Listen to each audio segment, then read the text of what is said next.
We start this morning with a story that has left an entire town searching for answers. A story that began quietly in a small high school and grew into something no one could explain. In a town in upstate New York, more than a dozen teenage girls woke up one day and discovered that their own bodies no longer belonged to them. Their arms jerked without warning. Their heads snapped to the side. Words they never meant to say came bursting out of their mouths. For months, these girls and their families have been living inside a nightmare with no name, and only now are they beginning to hear something that sounds like an explanation, even if it is not the one anyone wanted. It started with just one girl. She went to sleep feeling completely normal, an ordinary student with an ordinary life, and she woke up stuttering. At first, everyone assumed it was stress, maybe a bad night, maybe nerves before a test, but the stuttering did not stop. Soon her face began to twitch, her arms began to move on their own, and then, one by one, other girls at the same school started showing the exact same symptoms. Uncontrollable movements, sudden verbal outbursts, violent tics that looked almost identical to Tourette's syndrome, appearing in young people who had never shown a single sign of it before. Within weeks, the number kept climbing, and the fear in that community climbed right along with it. Imagine being one of these girls. One of them described how the symptoms flare up the moment she feels nervous or anxious, how the more she worries about the next outburst, the worse the outburst becomes. Another girl, a senior who was supposed to be enjoying the final months before graduation, found that her tics grew so severe she could no longer sit through a single class. She had to leave school entirely. She said there was nothing wrong the night before, nothing at all, and then she simply woke up different. All she wanted, she said, was a straight answer, not a guess, not a theory. A real answer that could tell her why her body had turned against her and how she could make it stop.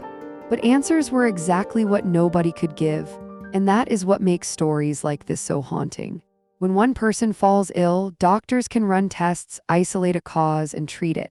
When a dozen people fall ill at once, in the same building with the same terrifying symptoms, the human mind immediately reaches for a villain. Something in the water, something in the air, a toxin in the walls, a leak in the ground beneath the school. The families demanded that the building be examined from top to bottom, and who could blame them? Their daughters were shaking, twitching, crying out, and it seemed impossible that this could happen to so many at once by simple coincidence. So the school district brought in a private environmental company to test everything. They checked the air. They checked the water. They looked for mold, for chemicals, for gas, for any hidden contaminant that might explain what was happening to these students. And when the results finally came back, they delivered a strange kind of anticlimax. Nothing was found. No substance inside that building could account for the symptoms the girls were experiencing. The place they had suspected, the environment they had blamed, came back clean, which left everyone facing a far more unsettling possibility. The possibility that the cause was not in the walls at all, but somewhere much harder to see. The doctors treating the girls eventually offered a diagnosis, though it was not the kind of diagnosis that brings comfort. They called it a rare form of conversion disorder, more commonly known by an older and more frightening name, mass hysteria. In plain terms, it is a psychological phenomenon in which very real physical symptoms spread through a group of people without any physical cause. The suffering is genuine, the tics are genuine, the pain and fear are genuine. But the trigger is not a virus or a poison. It is the mind itself, responding to stress and anxiety in a way that the body then acts out. And it tends to move through tightly connected groups, especially groups of teenage girls who spend their days together, watching one another, worrying together, and unconsciously mirroring what they see. The specialists explained that this is not new and it is not madness. It has happened before, again and again, all across the world and across the centuries.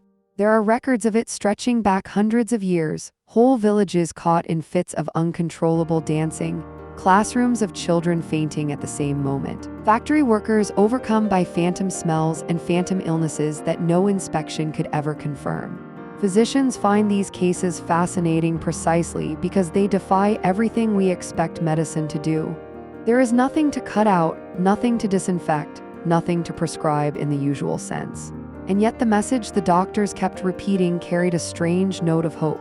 These girls, they insisted, would get better. This condition, however alarming, tends to fade.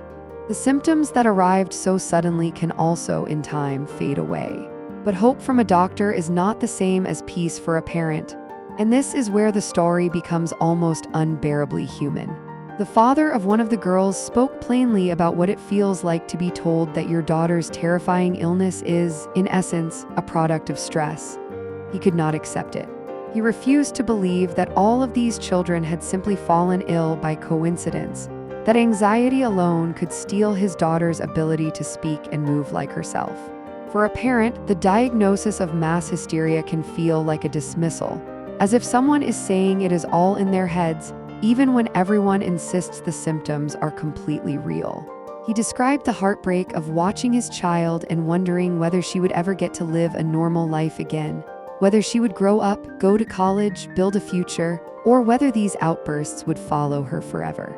That fear lived in the girls too. Even the ones who started to improve could not fully relax.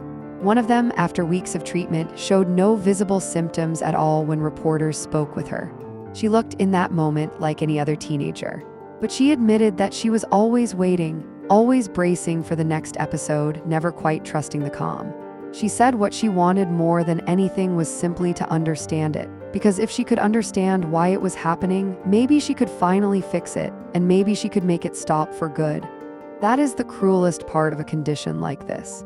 The uncertainty itself becomes a kind of symptom, feeding the very anxiety that drives the illness in the first place. Slowly, though, the town began to move forward. Every girl affected was seen by her own doctor. Every one of them was placed into treatment, given care, given attention, given time. The school district, while declining to sit for a full interview, released a statement that tried to hold two truths at once. It acknowledged that the symptoms were absolutely real, that these were not girls pretending or performing, and it expressed hope that with the best possible care, every single one of them would return to normal. And in the strange arithmetic of mass hysteria, that hope is not naive. History suggests that once the fear begins to lift, once the attention fades and the pressure eases, the symptoms often loosen their grip and disappear. What lingers long after the tics have faded is the mystery of the mind. This story forces us to confront something uncomfortable, that the boundary between the body and the mind is far thinner than we like to believe. That a group of ordinary students in an ordinary school can be swept up together into a shared physical crisis that no scientist can trace to any tangible source. That fear itself can spread like a contagion, jumping from one person to the next, not through germs, but through something quieter and harder to name. These girls were not weak. They were not lying. They were caught in one of the oldest and least understood phenomena in human history. A reminder that even now, with all our science and all our testing, some of the most frightening things that happen to us begin somewhere we can never fully see. And perhaps the most important lesson is this. When we cannot find the answer in the walls or the water, sometimes the answer is asking us to look inward at how deeply we are all connected, and at just how powerful the human mind can truly be.